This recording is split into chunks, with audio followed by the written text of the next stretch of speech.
तरुणांपर्यंत थेट पोहोचण्यासाठी मोदी सरकारने एक महत्त्वाचं पाऊल उचललं। जेनझी पिढीशी संवाद साधण्यासाठी म्हणून सरकार एक दिवस एक विद्यापीठ हा उपक्रम राबवणार आहे।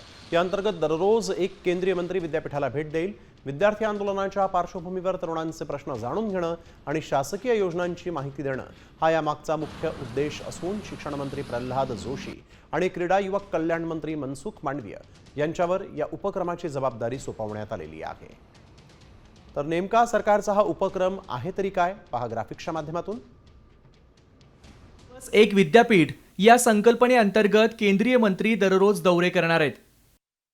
जेनझी बरोबर संवाद साधण्यासाठी सरकारने हा निर्णय घेतलाय।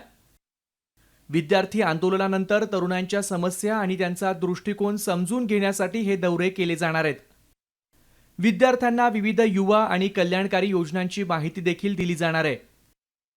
शिक्षण आणि युवा कल्याण मंत्रालयाकडे कार्यक्रमाच्या समन्वयाची धुरा देण्यात आली आहे। तर या उपक्रमाबाबत मुख्यमंत्र्यांनी काय प्रतिक्रिया दिली आहे पहा।